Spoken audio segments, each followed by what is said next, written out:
우리 오늘 말씀 나와 내 집은 이런 제목으로 잠깐 나누고요. 우리 준비하신 또 찬양제 또 함께 하도록 하겠습니다. 오늘은 가정의 달 마지막 주일인데요.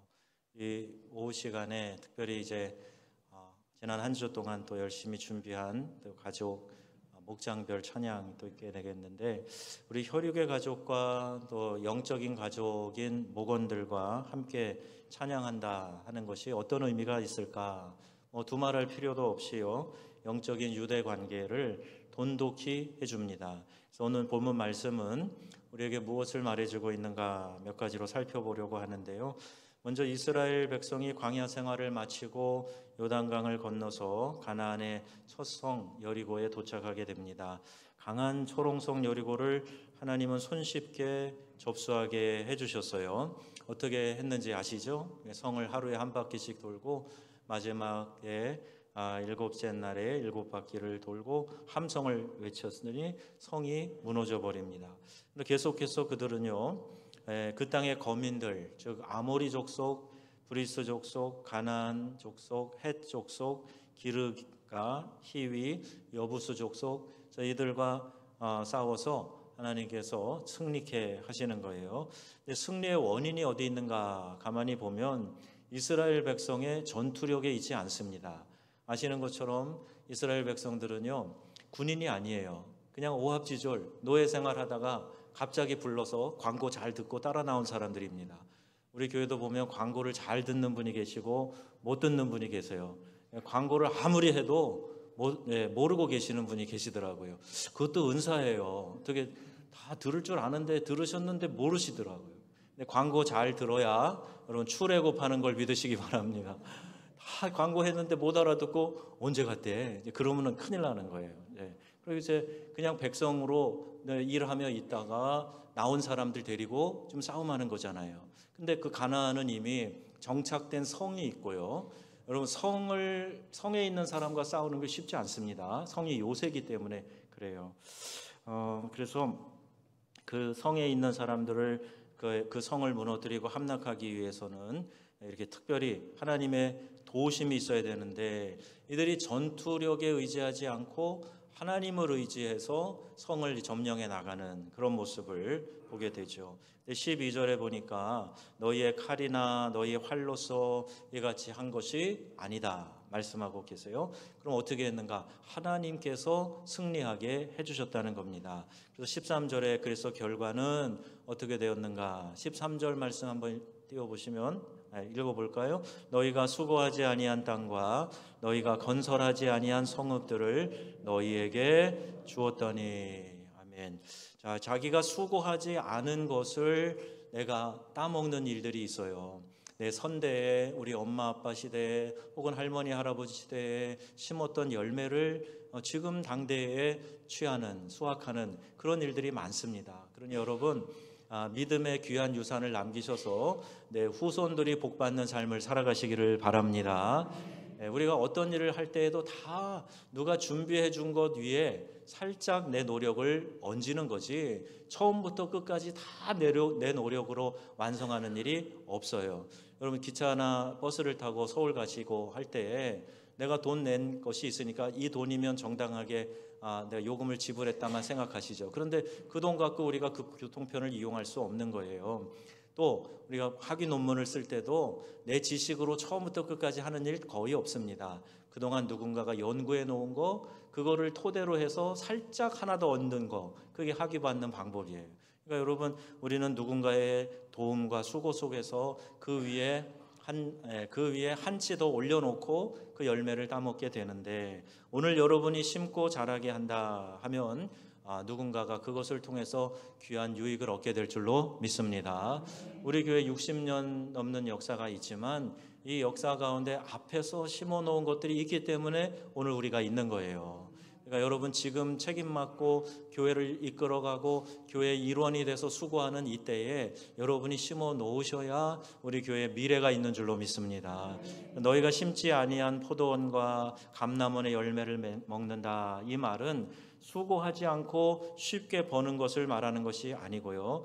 우리가 받아 누리는 축복이 오늘 우리의 삶이 내 노력만으로 이루어지는 것이 아니다 하는 것을 알려주고 있는 겁니다.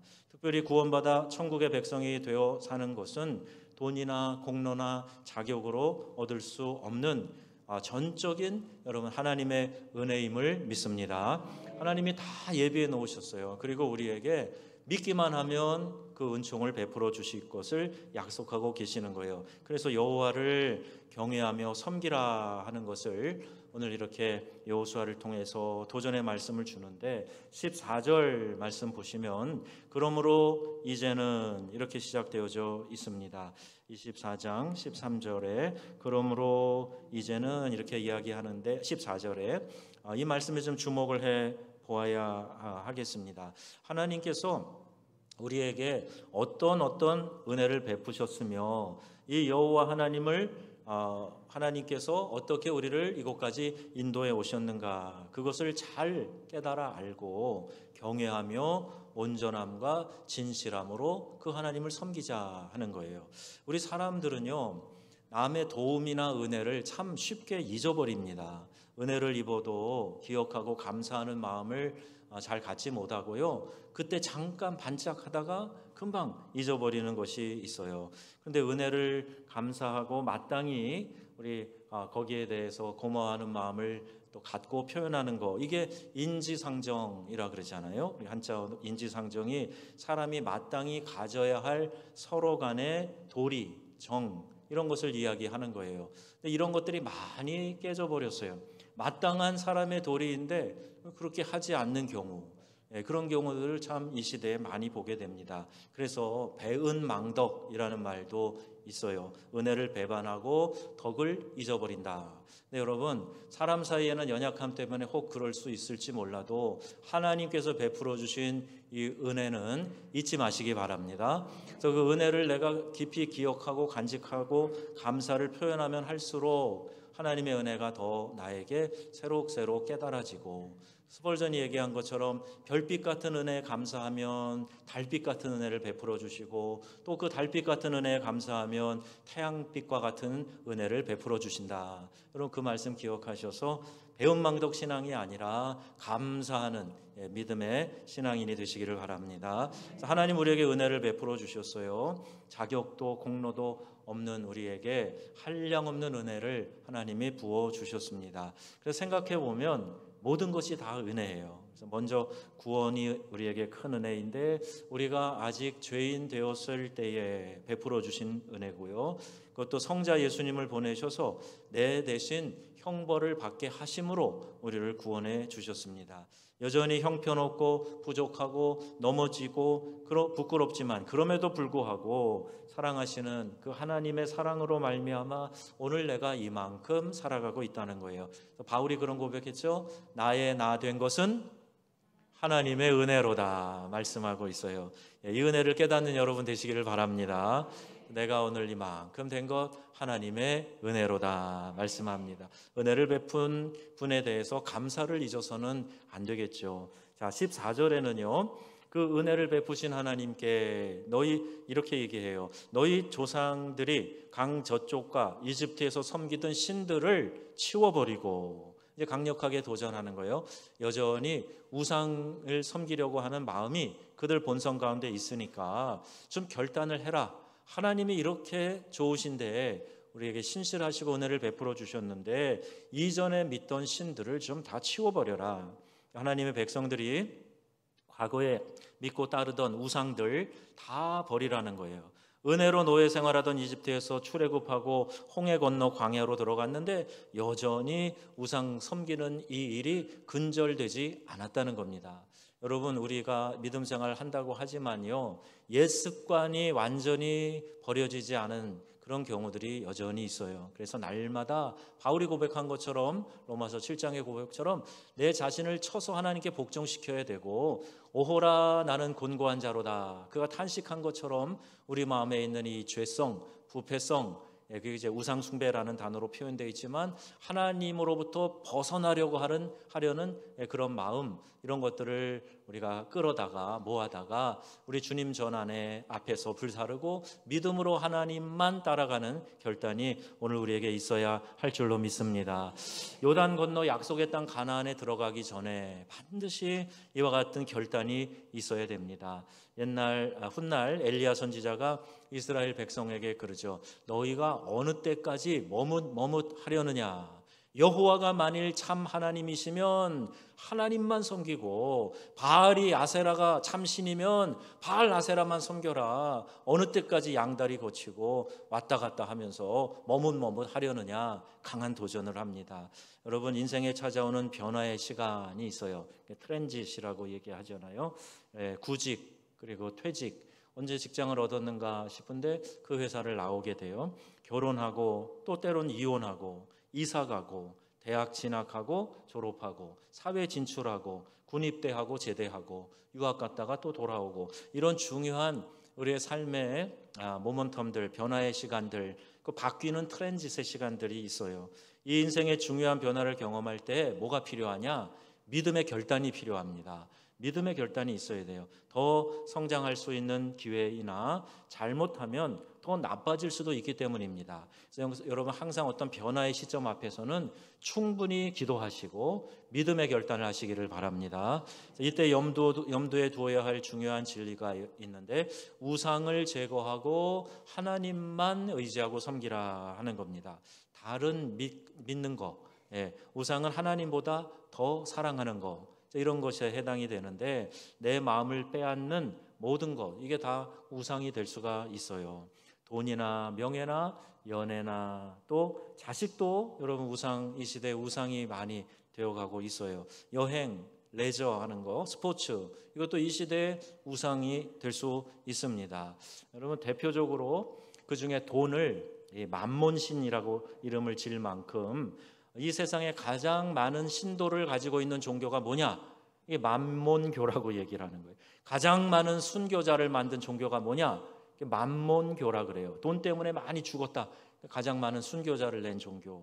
돈 때문에 죽고 죽이는 일이 오늘날도 또 가족들 사이에도 많이 일어나고 있습니다. 어떤 사람이요, 신령님이 나타나가지고, 자, 네 소원을 3가지만 빌거라. 단지 내 모습이 네 눈에서 사라지기 전에 빨리 빌어야 된다. 그리고 신령님이 씩 하고 가는데 빨리 빌어야 되니까 크게 이제 저만치 가니까 빨리 3가지를 빌었는데, 그때 생각난 거 3가지가 뭐냐 하면 돈, 여자, 결혼, 그 3개를 빌었대요. 결과가 어떻게 됐는지 아시죠?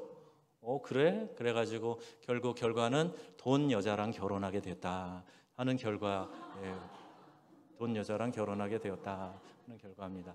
해석을 해드리면 조금 이해를 하시는 것 같습니다. 이제 우스갯소리인데, 이 시대의 사람들이 우상화하는 것들이 이렇게 대표적으로 물질, 만몬에 있어요.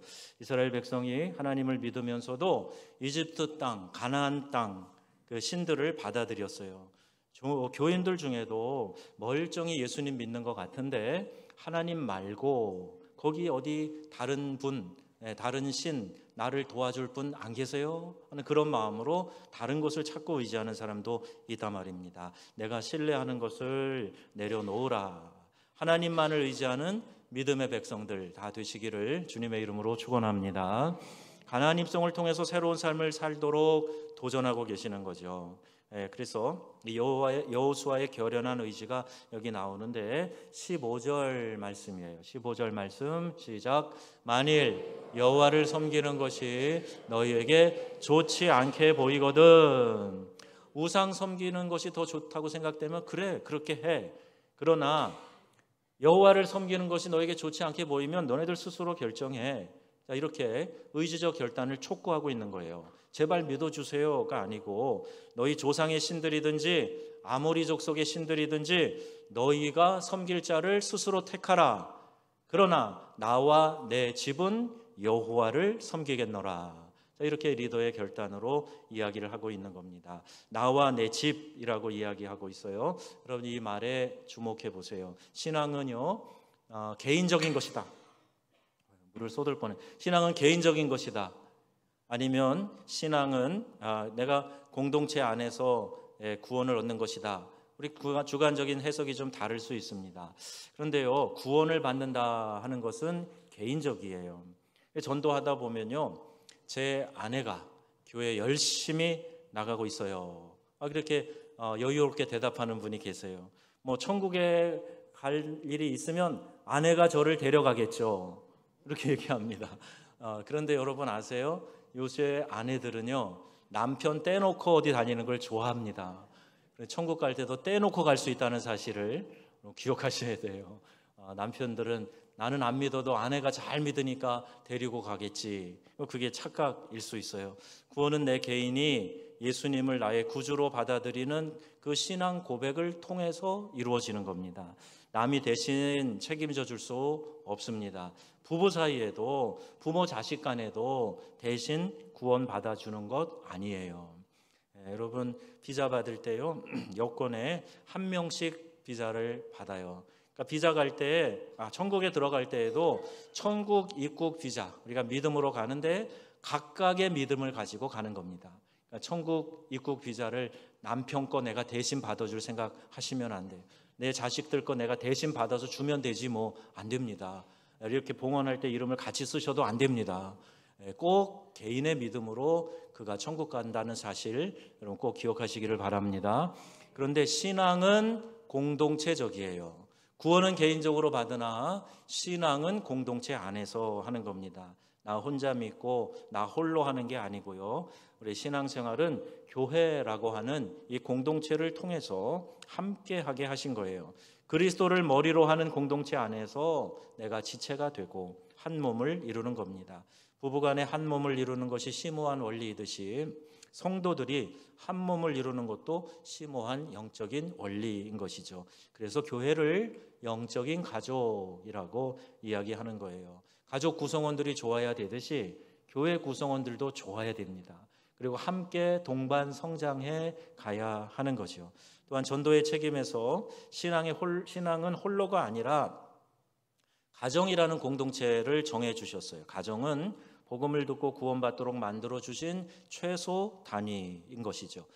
사도행전 16장 31절 말씀 같이 읽어보겠습니다. 주 예수를 믿으라. 그리하면 너와 내 집이 구원을 받으리라. 아멘.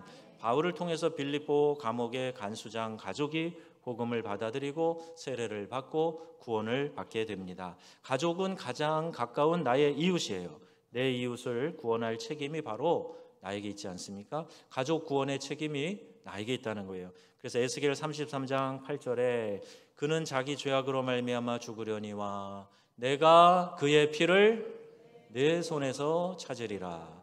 자기 죄로 죽지만 그러나 그의 피를 나의 손에서 내 손에서 찾겠다. 내가 전도해서 영혼 구원해야 될 책임을 갖고 있는데 그 사명 감당하지 않으면 하나님 앞에서 책임져야 된다는 말이에요. 마가복음 16장 16절 말씀 읽겠습니다. 믿고 세례를 받는 사람은 구원을 얻을 것이요 믿지 않는 사람은 정죄를 받으리라. 아멘.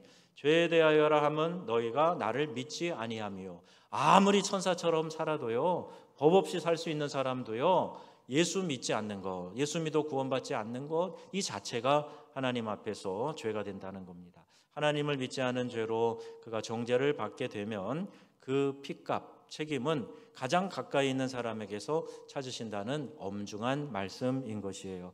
나와 내 집은 여호와를 섬기겠노라. 여러분 이 고백이 저와 여러분의 고백이 되기를 주님의 이름으로 축복합니다. 그래서 때가 되면 믿겠지. 내가 해봐야 역효과만 날 거야. 전도 해봤는데 이 인간 안 믿어. 이런저런 이유와 핑계로 포기하지 마시고요. 가족과 친척 영혼을 그 구원을 위해서 하나님께 매달려 기도하고 말과 선행으로 전도하는 기회가 되실 수 있기를 바랍니다. 자, 16절에 리더의 도전과 결단이 나와요. 16절 말씀 다 같이 시작. 백성이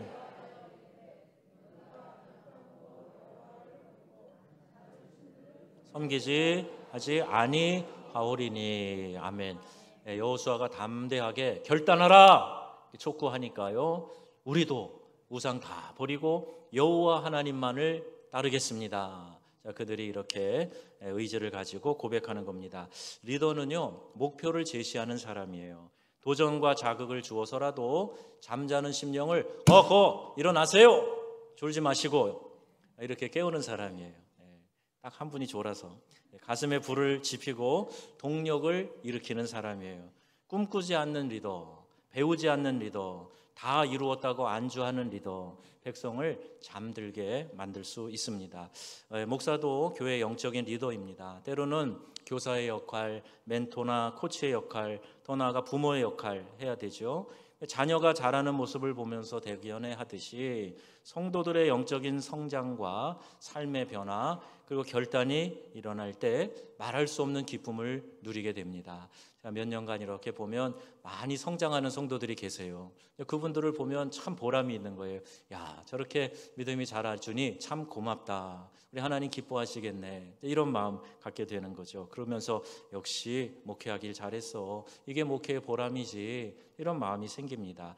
양을 생명 다해 사랑하고 양은 목회자의 음성을 듣고 따라오고 살찌고 만족한 삶을 살아가는 것. 이게 목자의 행복이지요. 목회는 분명 외롭고 힘든 일이에요. 별별 양이 다 있어요. 양의 탈을 쓴 이리도 막아내야 됩니다. 상처 입거나 병든 양을 치료해야 됩니다. 전문성과 영성이 없으면 감당할 수 없는 일이겠죠. 그래서 여러분들이 늘 기도해 주셔서 이만큼 가고 있는 거고, 더 많이 기도하시고 더 많이 따라오시면 더 좋은 역사들이 일어날 줄로 믿습니다. 오직 한 가지, 양떼인 교인들이 형통한 삶을 살도록 공동체를 이끌어가며 도전할 때 그것을 믿음으로 받고 용기를 내어 실천하는 그런 모습들을 좀 보고 싶어요. 그래서 과감한 믿음의 도전을 통해서 놀라운 축복을 받는 성도들이 우리 명성의 가족들 가운데 많이 나오기를 주님의 이름으로 축원드립니다. 자, 바라기는 기본적으로 여러분 모두가 다 구원받으셔야 되죠. 영생을 얻으셔야 됩니다. 또 삶의 귀한 축복을 누리는 하나님의 귀한 백성들로 살아가실 수 있기를 바랍니다. 그래서 나만 믿고 구원받는 게 아니고요, 나를 통해서 나의 가족, 형제, 부모, 친척, 이웃이 구원을 얻도록 그들의 이름을 주님께 아뢰고 또 전도하는 일에 여러분들이 최선을 다해 주시기를 바랍니다. 우리 목요일 날 오후에 전도해요. 또 이제 어떤 분들은 평일날 다른 날도 나가서 개인 전도도 하고 그럽니다. 가끔씩 이제 칼갈이 전도도 하지만 더 덥기 전에 길가에 나가서 우리 사람들 만나서 전도지도 주고 또 관심을 보이는 분들에게 교회 소개도 하고 복음 제시도 하고 그래요. 저는 그 시간에 전도 신방을 하고 싶어요. 그러니까 여러분들이 혹시 전도 대상자들이 정해졌는데 복음을 좀 자세히 구체적으로 들려주기를 원하는 분이 있으면, 여러분이 그게 준비가 안 돼 있거나 그러면 목회자에게 요청하시면 돼요. 시간 약속만 정해 주시고 목사님 오셔서 그때 복음을 좀 얘기해 주세요. 그러면 제가 아주 기쁨으로 가서 만나서 복음 제시하고 구원 초청하고 그렇게 하고 싶어요. 우리 교회가 이렇게 영혼 구원하는 일에 관심을 가질 때 여러분들이 기쁨으로 또 시간이 될 때마다 동참하시고 또 기도로 함께 지원하시고, 그래서 영혼 구원의 책임을 다하는 교회 되기를 바랍니다. 여러분의 삶에 복된 일들이 많이 나타나서 우리 교회가 영혼 구원의 귀한 요람으로 하나님 앞에 세워지기를 우리 주 예수님의 이름으로 축원합니다. 아멘.